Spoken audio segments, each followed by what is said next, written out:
Heir to the Empire by Timothy Zahn. I got this because my roommate in college had always been sort of interested. He'd always told me about the extended universe that the Star Wars had. And of course, Disney threw this all out when they bought the license to Star Wars.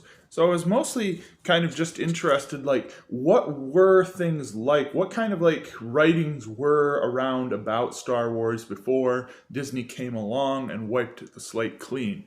This, of course, is the famous book that introduced Grand Admiral Thrawn, who's a famous character. A lot of Star Wars fans are really love Thrawn, really love his character, think he's a much better villain even than the Emperor in the original Star Wars was. I will say Thrawn, it kind of makes you assume he's intelligent. He's not always, he makes very intuitive leaps sometimes. So, like, his big whole thing is, oh, he loves art. And there's a scene, particularly in the later books, where he figures out that the rebels are planning a fake around because of art that Admiral Akbar made back in the day. And it doesn't really explain how he figures that out. It's just he knows art, and so he knows how people think. So sometimes it's a bit much, but then there's other things like he doesn't punish his troops for coming up, for making honest mistakes.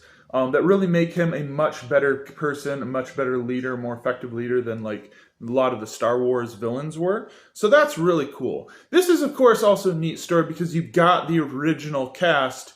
You've got like Han Solo, you've got Princess Leia married, you've got their kids that Leia is pregnant with, you've got Luke Skywalker being a Jedi, and so it's really cool to see the legacy characters in the up and coming galaxy trying to figure things out.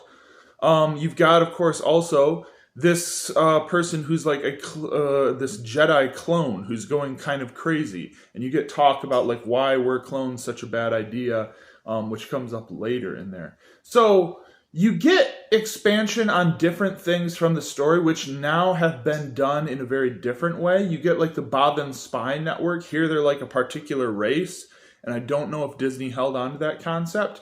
You get like these concepts that Disney eventually ended up discarding, and it's kind of cool to see like what Timothy Zahn just sort of came up with on his own when he was the only person really experimenting with this, the only person with the license. It also, of course, introduces, I almost forgot about this, it introduces Mara Jade, who's like the hand of the Emperor, like this Jedi assassin that the Emperor had, this redhead who is really angry at Luke Skywalker and wants to kill Luke Skywalker, but of course also is starting to fall for him, and like that's a whole thing. And